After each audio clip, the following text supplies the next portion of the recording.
Sel adalah unit hidup terkecil dari suatu organisme. Semua sel memiliki 3 kesamaan apapun jenis selnya.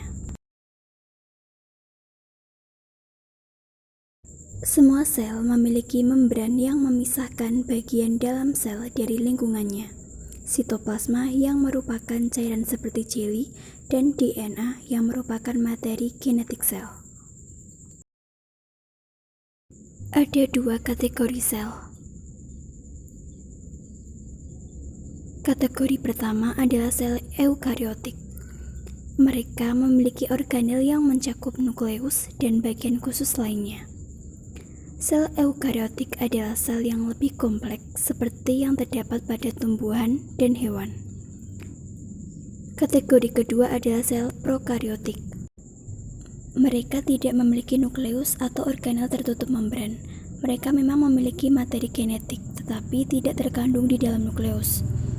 Sel prokariotik selalu merupakan organisme bersel satu atau uniseluler seperti bakteri.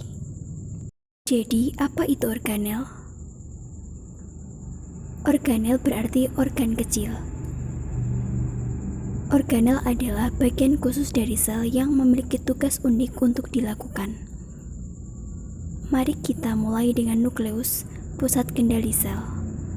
Nukleus mengandung DNA atau materi genetik. DNA menentukan apa yang akan dilakukan sel dan bagaimana melakukannya. Kromatin yang kusut tersebar dari DNA yang ditemukan di dalam membran inti. Ketika sel siap untuk membelah, DNA memadat menjadi struktur yang dikenal sebagai kromosom.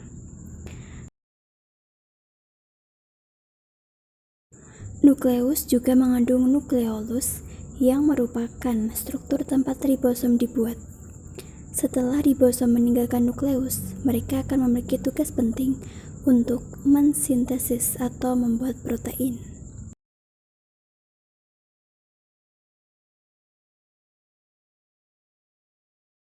Di luar nukleus, ribosom dan organel lainnya mengapung di sitoplasma yang merupakan zat seperti jeli. Ribosom dapat berkeliaran bebas di dalam sitoplasma atau menempel pada retikulum endoplasma, kadang-kadang disingkat RE. Ada 2 jenis RE. RE kasar memiliki ribosom yang melekat padanya, dan RE halus tidak memiliki ribosom yang melekat padanya. Retikulum endoplasma adalah membran tertutup lorong untuk mengangkut bahan seperti protein yang disintesis oleh ribosom. Protein dan bahan lain muncul dari retikulum endoplasma dalam vesikel kecil di mana aparatus Golgi, kadang-kadang disebut badan Golgi, menerimanya.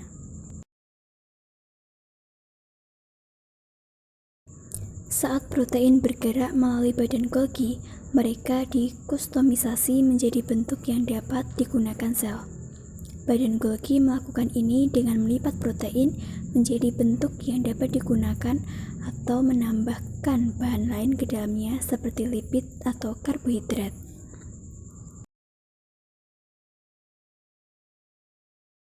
Vakuola adalah struktur seperti kantung yang menyimpan bahan yang berbeda. Di sini, di sel tumbuhan ini, vakuola pusat menyimpan air. Kembali ke sel hewan, Anda akan melihat organel yang disebut lisosom. Lisosom adalah pengumpul sampah yang mengambil bagian sel yang rusak atau aus. Mereka diisi dengan enzim yang memecah puing-puing seluler ini. Mitokondria dalam adalah organel yang merupakan pembangkit tenaga listrik untuk sel hewan dan tumbuhan. Selama proses yang disebut respirasi seluler, mitokondria membuat molekul ATP yang menyediakan energi untuk semua aktivitas sel. Sel yang membutuhkan lebih banyak energi memiliki lebih banyak mitokondria. Sementara sel mempertahankan bentuknya melalui sitoskeleton. Sitoskeleton termasuk benang seperti mikrofilamen yang terbuat dari protein dan mikrotubulus yang merupakan tabung berongga tipis.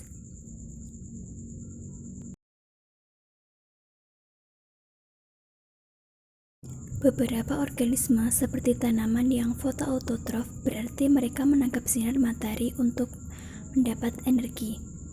Memiliki sel dan organel yang disebut kloroplas. Kloroplas adalah tempat berlangsungnya fotosintesis. Berwarna hijau karena memiliki pigmen hijau yang disebut klorofil. Sel tumbuhan juga memiliki dinding sel di luar membran selnya yang membentuk, menopang, dan melindungi sel tumbuhan. Sel hewan tidak memiliki dinding sel. Struktur unik lainnya. Ada banyak struktur unik lainnya yang hanya dimiliki beberapa sel. Berikut adalah beberapa. Pada manusia misalnya, saluran pernapasan dilapisi dengan sel-sel yang memiliki silia. Ini adalah proyeksi seperti rambut mikroskopis yang dapat bergerak dalam gelombang.